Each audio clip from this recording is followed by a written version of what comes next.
Kumriksidong ngok running way YouTube channel sapa apun kolapa aila dupa aina rokoma silo rok ngok young aru ngok running team apusam kumno tengoluka agoto jeneke running korisile sapa running nato ngolu bojoga ikabong mal nama nolu kindu YouTube plusin pilama pilno running video mulko supak kapin hobosta solil dun nurmajal supak antoka super bahan barika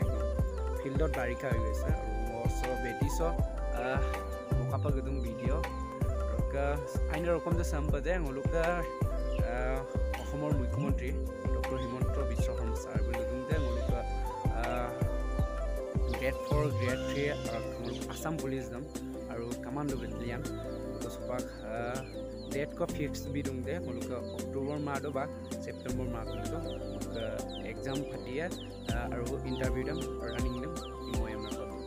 अम्पिला अपन आजुल दुतो अपन running ना दुतो अपन लोलो मपना म Cousin कमा लो जे मल दुंगा जे ngolu तो नसत कल दु दिलो आय कुना आइरे आइरम तो कायो ngolu रनिंग ना मिथिला दुतो कोइना ना मिथिला दुतो गाइस सुपन ngoluka video mo ko kamala som pabdu kami to ba betite aro ani guys addo ko video ar kuno atak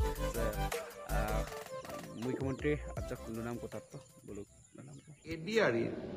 Assam direct recruitment examination যাক আমি সমুকৈ এডিআরই বুলি কওঁ এডিআৰইৰ গ্ৰেড 3 পোষ্ট সমূহৰ পৰীক্ষা 15 22 আৰু 29 সেপ্টেম্বৰত অনুষ্ঠিত হ'ব আৰু আজি আমি সিদ্ধান্ত ললো যে অহা 3 অক্টোবৰৰ পৰা পুলিচৰ ফিজিক্যাল টেষ্ট সমূহ আৰম্ভ হ'ব মই আকৌ এবাৰ কৈছো যে গ্ৰেড 3 পোষ্ট সমূহৰ বাবে ইন্টাৰভিউ 15 22 আৰু 29 সেপ্টেম্বৰত অনুষ্ঠিত হ'ব এই পৰীক্ষা এবাৰ লোকসেৱা আয়োগে পতা পৰীক্ষাৰ আৰ্হিত হ'ব প্ৰথমতে প্ৰিলিমিনাৰী পৰীক্ষা হ'ব তাৰ পিছত মেইনছ হ'ব আৰু মেইনছৰ পিছত আমি ভাইভা প্ৰক্ৰিয়াৰ মাজেৰে আমি সমগ্ৰ ইন্টাৰভিউ প্ৰক্ৰিয়াটো সমাপ্ত কৰিম ঠিক সেই ধৰণে চতুৰ্থ শ্ৰেণীৰ বাবেও আমি একেটাই ব্যৱস্থা হাতত ল'ম প্ৰথমতে প্ৰিলিমছ তাৰ পিছত মেইনছ আৰু তাৰ পিছত ভাইভা ভচি গ্ৰেড 4 বা চতুৰ্থ শ্ৰেণীৰ পদৰো প্ৰিলিমছ 20 আৰু 27 অক্টোবৰত অনুষ্ঠিত হ'ব যতে মই যাওঁ তাতে আমাৰ আৰক্ষীত আবেদন কৰা লৰা ছোৱালী সকলে মোক সুধি থাকে যে দাদা মামা পুলিচৰ ফিজিক্যাল ইন্টাৰভিউ কেতিয়াৰ পৰা আৰম্ভ হ'ব আমি অসম পুলিচত 6434 টা পোষ্টৰ বাবে আবেদনৰ প্ৰক্ৰিয়া আৰম্ভ কৰিছিলো আৰু আজি আমি সিদ্ধান্ত ললো যে অহা 3 অক্টোবৰৰ পৰা পুলিচৰ ফিজিক্যাল টেষ্ট সমূহ আৰম্ভ হ'ব গতিকে মই সকলোকে অনুৰোধ কৰিম যে বানপানীৰ যেতিয়াই পানী শুকাব আমাৰ খেল পথাৰসমূহ মুকলি হ'ব আমি দৌৰা প্ৰেক্টিছ আৰম্ভ কৰিব লাগে কাৰণ 3 অক্টোবৰৰ পৰা অসম আৰক্ষীৰ ফিজিক্যাল টেষ্ট আৰম্ভ হ'ব মোৰ লক্ষ্য হৈছে যে ফিজিক্যাল টেষ্ট ৰিটেন আৰু ভাইভা তিনিওটা প্ৰক্ৰিয়া সম্পূৰ্ণ কৰি এই বিত্তীয় বৰ্ষতে আমি যাতে এই 6434 টা পদ ভৰ্তি কৰিব পাৰো এটা সুন্দৰ নিযুক্তি প্ৰক্ৰিয়াৰ মাজেৰে লৰা ছোৱালীক নিযুক্তি দিব পাৰো আৰু তাৰ লগে 2025 চনৰ বাবে নিযুক্তি প্ৰক্ৰিয়া আমি যাতে আৰম্ভ কৰিব পাৰো বিভিন্ন স্থানত গলে ছাত্ৰ ছাত্ৰী সকলে এডিআৰইৰ পৰীক্ষাসমূহ কেতিয়া অনুষ্ঠিত হ'ব সেই বিষয়েও মোক প্ৰশ্ন কৰে আজি আমি সেই বিষয়েও এখন বৈঠক কৰিছিলো এডিআৰইৰ আসাম ডিৰেক্ট ৰিক্ৰুটমেণ্ট এক্সামিনেশ্যন যাক আমি চমুকৈ ADRE বুলি কওঁ